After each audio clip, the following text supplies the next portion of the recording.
네, 특송 감사합니다. 우리 옆에 계신 분들을 축복하겠습니다. 사랑합니다. 축복합니다. 감사합니다.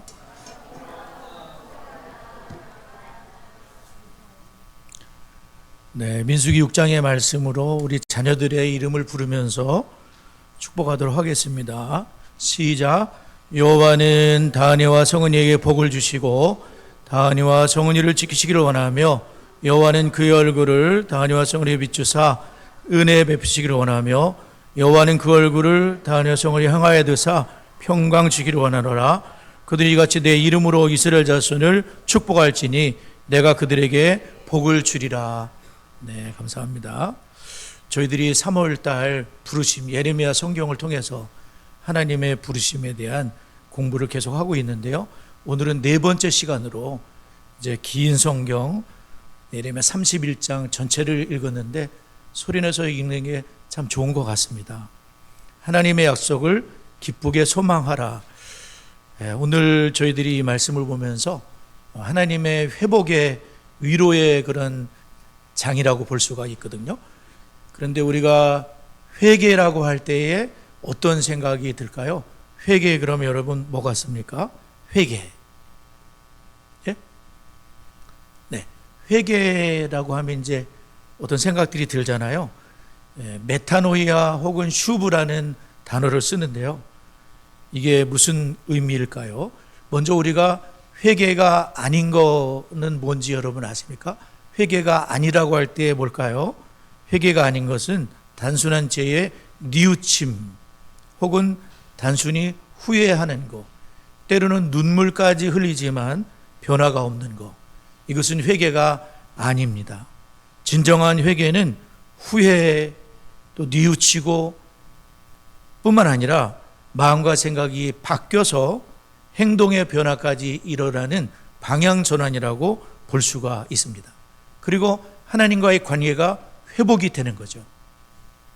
그래서 회개는 후회도 하고 뉘우치기도 하고 심지어는 우리가 눈물까지 흘리지만 돌아서지 않는다면, 방향전환이 없다면 그건 회개라고 보기가 어렵습니다. 탕자의 회개가 생각이 나더라고요. 탕자 여러분 아시죠? 아버지와 아버지 집을 떠났습니다. 그러나 있던 돈을 다 탕진하고 극심한 궁핍 속에서 아버지와 아버지의 집을 생각하게 되잖아요. 그리고 자신의 잘못을 분명히 인정을 합니다. 후회를 하고, 그리고 비록 아들이 아니라 종으로 생각하셔도 좋을 것 같다 라고 생각하고, 그리고 아버지 집에 이제는 살고 싶다 그러면서 그 탕자가 과감하게 돼지 치는 일을 멈추고 돌아서서 아버지 집으로 향하지 않습니까? 그거를 이제 회개라고 하는 거죠. 그리고 아마도 아버지 집을 떠나지 않았을 것 같아요. 아버지가 돌아왔을 때 아버지가 얼마나 그를 환영해 주었습니까? 생각할 때는 책망하실 것 같고 받아주지 않을 것 같았는데 아버지는 그냥 두 팔 벌려서 안아주고 그를 환영해 주고, 그냥 아들 얘기는 듣지도 않으시고 그냥 너는 내 아들이 돌아왔구나, 죽었다 살았어 하면서 너무너무 기뻐하시잖아요. 그러한 큰 사랑 가운데 전에는 알지 못했던 그런 아버지의 사랑을 내가 왜 이 집을 떠나려고 그랬지? 그런 생각을 하면서 이제 돌아온 얘기잖아요. 회개한 거죠. 돼지우레간에 계속 있으면서 후회하고 눈물을 흘리고 막 내 인생은 외롭지? 소용없습니다. 아버지 집이 있잖아요. 풍성하고 사랑이 넘치는 아버지 집으로 돌아오는 거예요. 오늘 예레미야를 통해서 하나님이 주시는 회개와 회복에 관한 메시지를 우리가 듣게 되는데, 여기 서 있는 저를 비롯해서 우리 각자에게 주시는 하나님의 음성이 있었으면 좋을 것 같아요. 첫째로, 하나님은 당신의 백성에게 기쁨과 평화를 회복하실 것을 약속하는 거죠. 하나님은 당신의 백성에게 기쁨과 평화를 회복하실 것이다. 예레미야 31장 1절만 한번 다시 한번 읽어보도록 하겠습니다. 예레미야 31장 1절을 우리 다 같이 한번 읽겠습니다. 시작.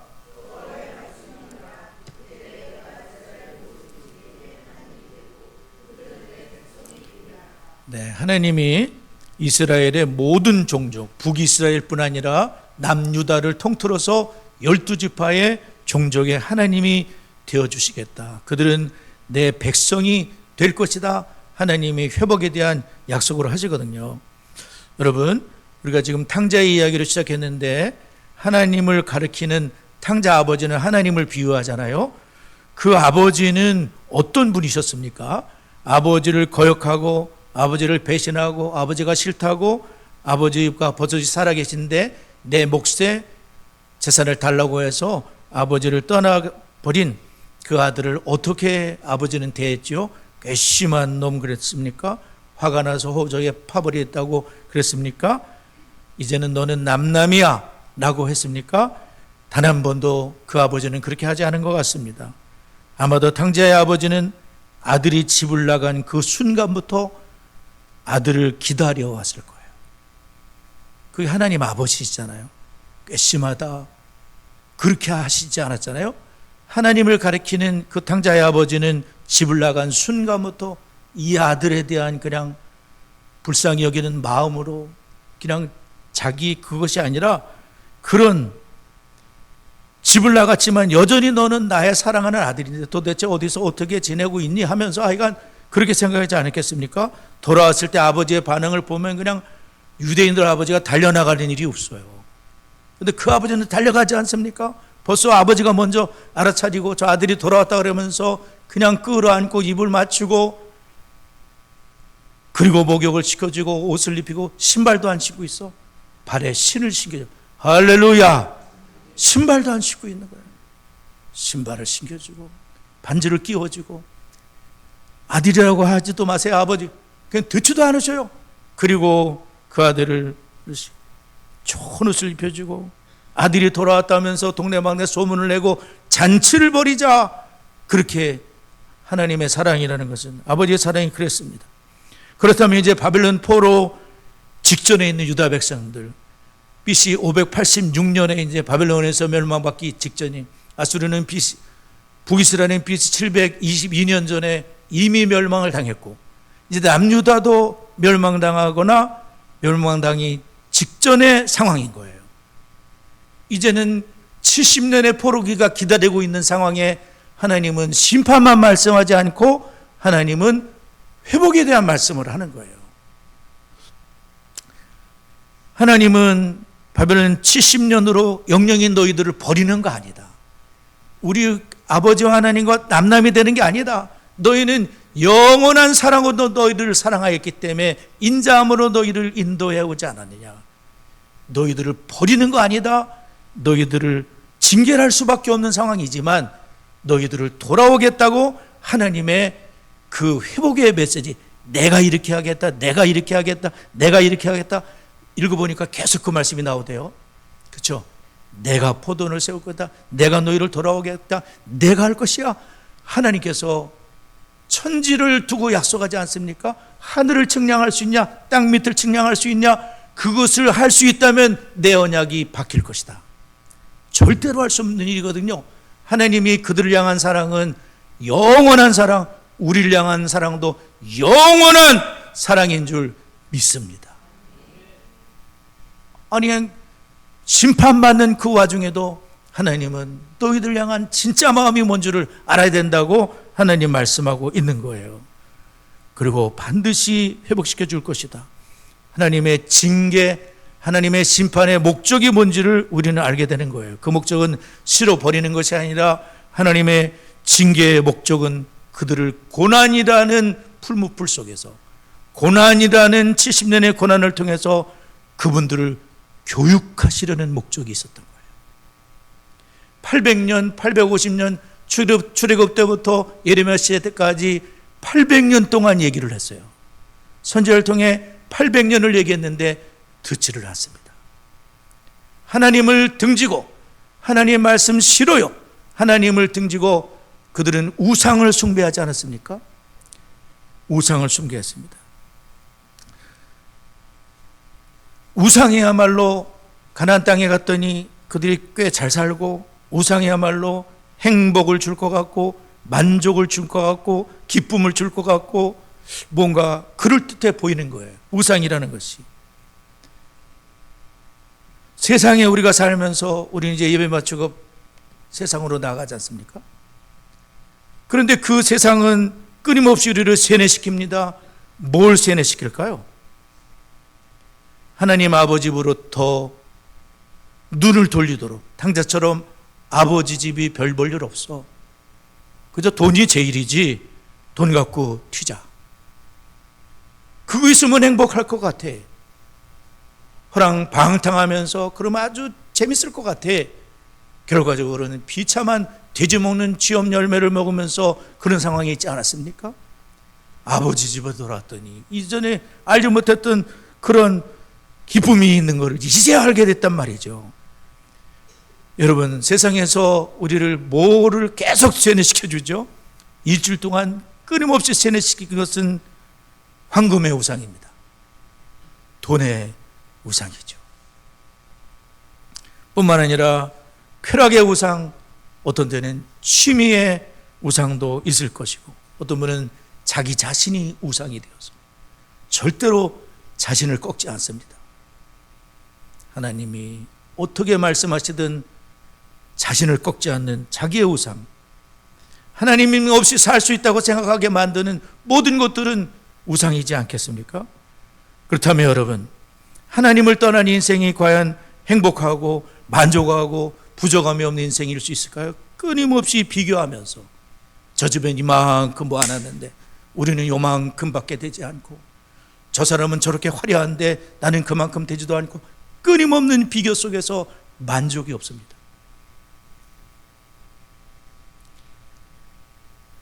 내가 믿었던 우상이라는 것은 언제나 우리를 배신하고 우리를 속인다는 사실을 아셔야 돼요. 우상은, 우상 자체가 그 뜻이 뭐냐면 거짓입니다. 거짓말입니다.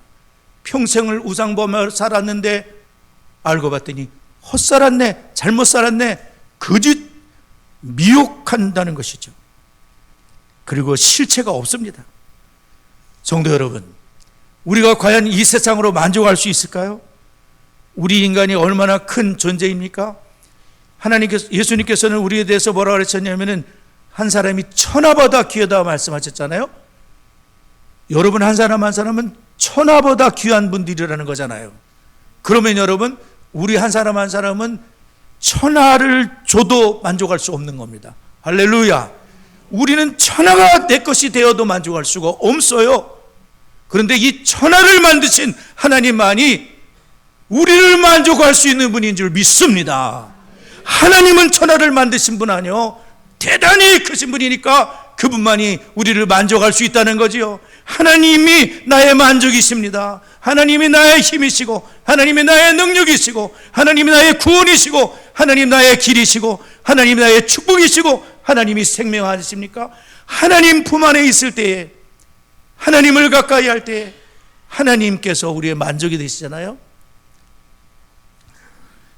우리가 알지 않습니까? 제가 거듭 말씀했지만 어거스틴도 주의 품이 앉았을 때 비로소 평안을 찾게 된 거 아닙니까? 안식을 찾게 됐습니다. 파스칼도 인간의 마음에 이만한 구멍인데 그것은 오직 하나님으로만 채울 수 있다. 여러분, 우리가 잘 아는 다윗이 뭐라고 고백했는지 아시죠? 시편 23편 1절에서 뭐라 그랬습니까? 여호와는 나의 목자이시니 내가 부족함이 없으리로다. 이 사람은 부족함이 없대요. 도대체 돈이 얼마나 많으면 부족함이 없다 그럴까? 얼마나 건강하면 부족함이 없다 그럴까? 자식이 얼마나 잘 됐으면 부족함이 없다 그럴까? 그것이 아니라 여호와는 나의 목자이시니 나는 부족함이 없습니다 라고 고백을, 뭐 책상머리에 앉아가지고 묵상하다 하는 것이 아니라 실제로 그렇다는 얘기거든요. 하나님이 나의 목자이심으로 저는 부족함이 없습니다. 사망의 음침한 골짜기 해를 해받을 걸 두려워 주께서 나와 나의 평생의 선하심과 인자하심 정녕 나를 따르니 내가 여호와의 집에 영원히 살리로다. 하나님이 나의 목자.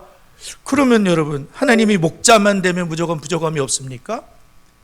우리가 목자이심에도 부족함을 느끼는 이유는 그 목자를 따라가지 않기 때문이지 않을까요? 다 하나님 목자이시잖아요. 그러나 따라가는 양이 주의 목전에서 상을 베풀어 주시는 기름으로 내 머리에 발라주시는 하나님의 은혜를 경험할 수 있지 않겠습니까? 푸른 초장 쉴만한 물가로 계속해서 인도하시는 하나님의 인도를 받지 않겠습니까? 그러므로 하나님만이 나의 만족이시고 그 은혜와 기쁨을 느끼기 위해서는 목자의 음성을 듣고 내 양은 내 음성을 듣나니 주님의 말씀으로 따라가는 거죠. 하나님이 우리의 목자가 되실 때 예레미야 31장 1절 오늘 말씀하시잖아요. 여호와의 말씀이라 그때 내가 이스라엘 모든 종족의 하나님이 되고 그들은 내 백성이 되리라. 나의 백성이 되리라. 소유격이 되는 거예요. 하나님의 것이 전향수가 하나님의 아들이 되는 거예요. 하나님의 것이면 전향수는 누가 책임지냐면 하나님께서 책임지는 거예요. 그분의 소유가 되면 그분이 책임지는, 이 집이 나의 집이 되면 어떻게 집을 주인이 하지 않습니까? 하나님의 소유가 되는 거예요. 그분이 책임지시는, 그분이 되시는 거죠. 그래서 하나님께서는 2절에서 안식을 얻게 할 것이다. 3, 4절에서는 영원한 사랑으로 사랑을 인자함으로 이끌어 주시고 5, 6절에서는 우상 숭배 자리에서 포도나무를 심고 평안 중에 거할 수 있고, 그리고 하나님을 섬기던 우상 숭배의 자리에서 외치기를 하나님께 예배드리러 가자, 그럴 날이 올 거라는 거예요. 얼마나 멋있습니까? 그냥 우상 숭배하려냐고 정신이 없던 그 자리에서 하나님께 우리 다 예배드리러 갑시다, 시온에서 그렇게 외치는 자들이 있다는 것입니다. 하나님께서 심판을 앞둔 그런 상황에서도 그들에게 위로와 소망의 메시지를 주시리고, 하나님은 정말 탕자의 아버지처럼 그러한 하나님이시고 모든 회복은 하나님께 있고, 여러분 우리의 만족은 오직 하나님께 있다는 사실을 우리가 기억할 수 있기를 바랍니다. 두 번째, 하나님께서는 우리의 회개 기도를 받아주신다는 거예요. 우리의 회개 기도를 받아주신다. 예레미야 31장 18, 19절 두 절을 한번 읽어보도록 하겠습니다. 예레미야 31장 18절 19절 두 절 읽습니다. 시작.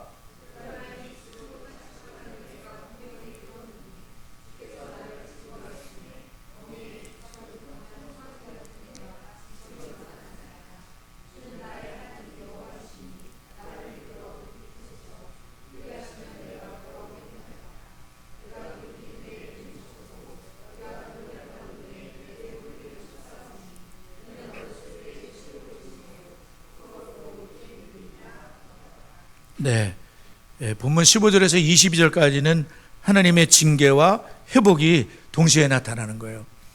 하나님이 사랑하는 아들마다 채찍질을 하시고 사랑하는 아들마다 징계를 하시거든요. 징계가 없으면 아들이 아닌 거예요. 우리에게 징계가 찾아오는 것은 하나님이 아버지시기 때문에 그렇습니다. 오늘 성경은 하나님 우리의 아버지라는 것을 보여주고 계시죠. 그래서 15절에서 22절까지는 하나님의 징계가 나오는데, 그게 뭐냐면 바벨론의 포로로 끌려갈 것이다. 70년 동안. 여러분, 포로 생활은 어땠을까요? 우리가 겪어보지 않았지만 그래도 짐작하기를 매우 고통스러웠을 것이지요. 하나님은 다양한 방법으로 오늘날도 성도인 우리들을 징계하십니다. 때때로. 이스라엘 백성들만 징계하시는 게 아니죠. 하나님은 때때로 각양의 방식으로 우리를 깨닫도록 징계하십니다. 질병으로, 사고로, 실패로, 각양의 고난으로 우리를 징계하시는 분이세요. 왜냐하면 우리가 하나님의 자식이기 때문에 그렇습니다. 그러나 하나님께서는 그 징계가 아까도 말씀드렸지만 교육의 목적이 있다고 그러지 않았습니까? 우리를 진정한 만족이 되시는 하나님께로 돌이키게 하시기 위함인 거예요. 근데 징계를 받았는데 하나님께로 돌이킴이 없어 헛된 징계를 받은 거예요. 쓸데없이 고생한 거예요. 하나님께서 분명히 손을 대셨는데 돌이킴이 없다? 하나님도 그러신 거잖아요. 작은 징계도 얼른 깨닫고 하나님의 사인이구나, 얻는 깨닫고 정말 진정한 만족이 되시는 그 하나님 품에 우리가 살아야 되는 것이죠. 하나님께서는 우리를 징계하시는 목적, 하나님께 돌이키시기 위한 것이고, 15절에서는 라마의 통곡이 나오는데 라헬의 통곡이 나옵니다. 여러분, 라헬이 누구죠? 누구 아내입니까? 라헬이 누구의 아내죠? 야곱의 아내입니다. 예쁘게 생기신 야곱의 아내잖아요. 근데 라헬이 라마에서 통곡을 합니다. 라마라는 곳은 뭐냐면 포로들이 집결됐던 곳이라는 거예요. 먼저 북이스라엘이 멸망당했거든요. 에브라임은 북이스라엘을 대표하는 거예요. 북이스라엘이 먼저 멸망당했을 때 라마에서 포로가 끌려가며 이미 죽은 자식도 많아요. 가서 무지무지 많이 죽고 또 고통할 그 자식을 생각하면서 라헬이 자식으로 인하여 예수님 때에도 자녀들이 2살 아래 다 죽게 되는 것 때문에 라마에서 통곡하는 소리를 말씀하잖아요. 이것은 뭐냐면 포로된 하나님의 백성을 슬퍼하고 애통해야 하는 엄마 조상 라헬을 통해서 이 슬픔을 얘기하고 있는데, 저는 이 말씀을 준비하면서 이 라헬의 슬픔은 하나님 아버지의 슬픔이 아닐까 그런 생각을 했어요. 하나님께서 주의 자녀를 징계하실 때에 하나님의 마음은 너무너무 고통스럽고 애통하시는 마음을 라헬을 통해 표현하지 않는가 그런 생각이 듭니다. 왜 그러면 20절을 보게 되면 에브라임은 나의 사랑하는 아들 기뻐하는 자식이 아니냐. 에브라임은 북이스라엘을 말합니다. 먼저 망했어요. 하도 죄를 많이 져서 100년도 먼저 유다보다 북이스라엘이 먼저 망했는데 하나님은 그들을 나의 사랑하는 아들 기뻐하는 자식이라면서 그를 책망할 때마다 깊이 생각하노라. 부모님이 자식을 책망할 때에도 그냥 막 책망하고 그러는 거 아니지 않습니까? 많이 생각하고 또 생각하고 또 생각하였다가 하나님 아버지는 깊이 생각하고, 그러므로 그를 위하여 창자가 들끓었다. 창자가 끓을 정도로 애타는 그런 마음, 내가 반드시 그를 불쌍히 여기리라. 하나님께서는 아픈 마음으로 우리를 책망하시고, 그 18절부터 19절까지는 에브라임의 회개가 나오거든요. 이 회개가 진정한 회개가 뭔지를 보여주고 있습니다. 그게 뭐냐면은 그들 자신이 당하는 고난이 하나님의 징벌임을 깨닫게 되는 거예요. 아, 이것이 하나님의 채찍이었구나. 그걸 깨닫고서, 그리고 내 볼기를 치면서 내가 왜 그랬을까? 그리고 어렸을 때 행했던 우상숭배의 죄를 슬퍼하고 애통해하는 거예요. 그렇게 하면서 하나님께로 나를 돌이켜 주십시오. 내가 회개할 수 있는 것도 하나님이 하시는 일입니다. 주여 나를 주님께로 돌이켜 주시옵소서라고 회개를 보여주고 있어요. 하나님의 회복은 회개하는 모든 분들에게 하나님은 탕자가 돌아왔을 때 그냥 나를 받아줄까 얼마나 고민하면서 걸음걸음이 무거웠겠습니까? 근데 오자마자 그냥 뛰어나와서 맞아주시는 것처럼 하나님께서는 우리가 아버지 잘못했습니다 라고 진심으로 나올 때 하나님 우리의 죄를 주의 보혈로 씻겨주시고, 또한 주님과 함께 살 수 있는 은혜와 능력도 베풀어 주시는 주님이심을 믿습니다. 마지막으로 하나님은 백성을 축복하고 그들과 함께 살기를 원하신다는 것이죠. 우리 31절 한 절만 읽어보도록 하겠습니다. 예레미야 31장 31절 한 절만 읽겠습니다. 시작.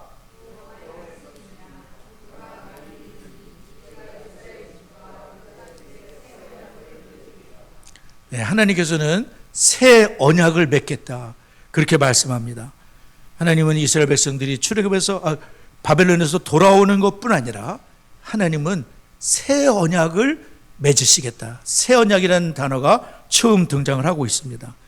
이 새 언약은 뭐냐면 과거의 옛 언약이라고 볼 수 있는, 거기에서는 남편이 되었어도 언약을 너희들은 깨트렸다. 말씀을 지킬 능력도 없고 계속해서 실패했는데, 이 새 언약은 돌판에다가 말씀을 새기는 것이 아니라 마음의 신비에다가 하나님 말씀을 새겨서 그 말씀을 순종할 수 있도록 하시겠다. 이 새 언약을 완성하신 분이 계시잖아요. 예수 그리스도를 통한 완성을 하나님은 계획하고 계시는 거예요. 예수님께서 어떤 일을 하셨습니까? 우리는 죄를 짓고 실패하고, 그러나 예수님께서는 우리 죄를 이기시고 십자가의 보혈로 우리의 모든 죄를 십자가에서 해결하신 줄을 믿습니다. 그리고 3일 만에 부활하셔서 우리의 구원의 주님이 되셨죠.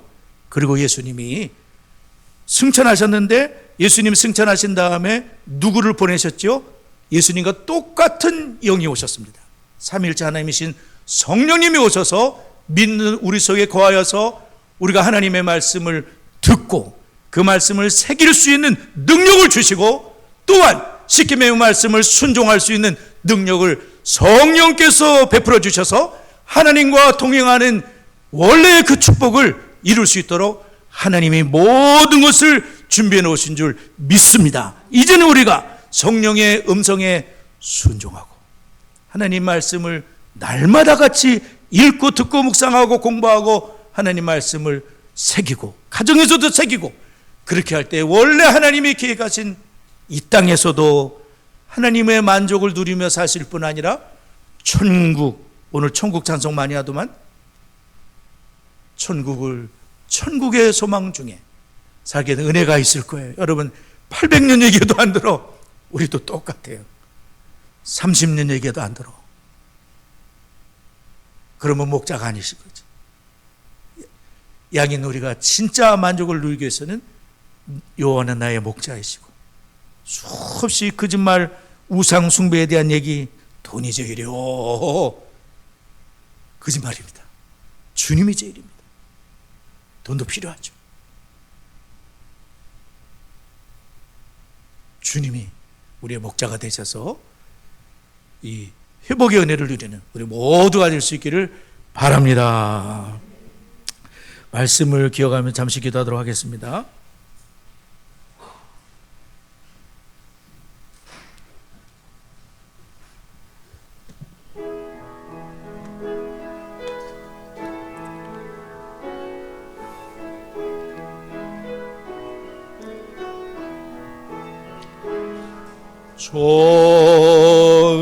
좋으신 하나님, 좋으신 하나님, 참 좋으신 나의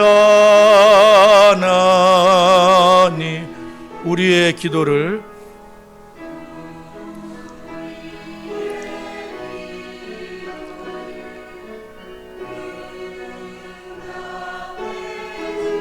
참 좋으신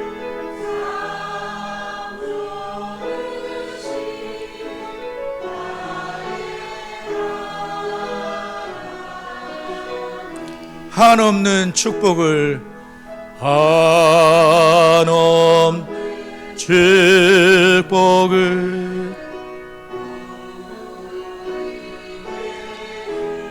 참 좋으신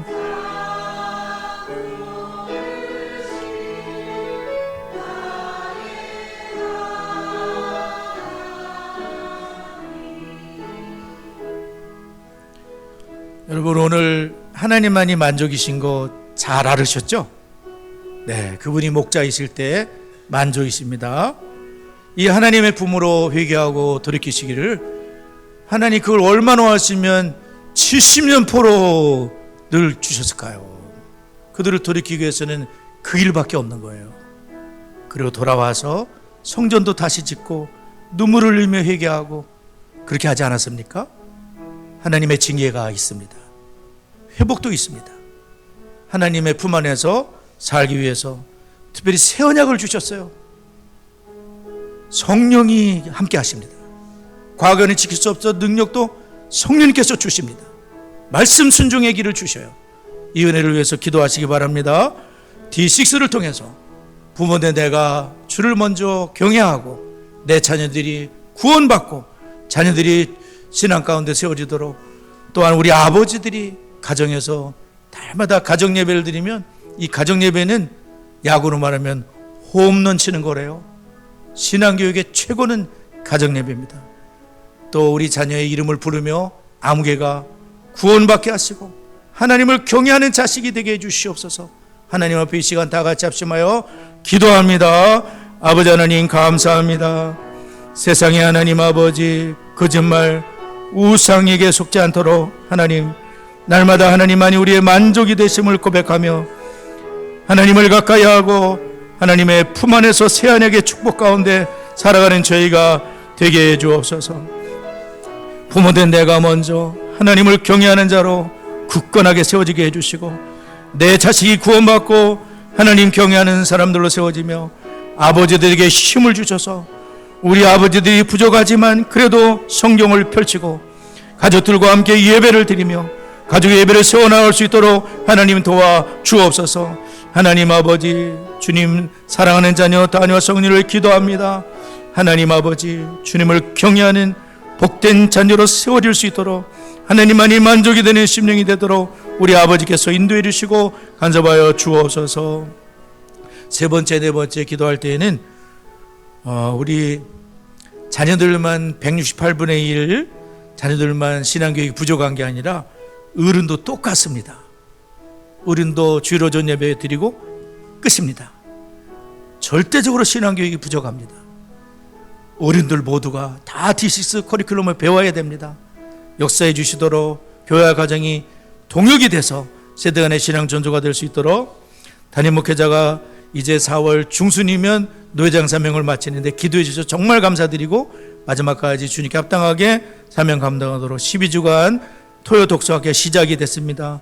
참 축복된 일입니다. 성경의 시간을 세워지고 수원의 디스큐들이 마주 묻게 되고 하나 기도 제목 추가됐는데 디스코리아 출판 사역을 위해서 이제 커리큘럼이 5번 출판 남았습니다. 돈도 많이 필요합니다. 하나님이 돕는 일꾼들을 일으켜 주시면 됩니다.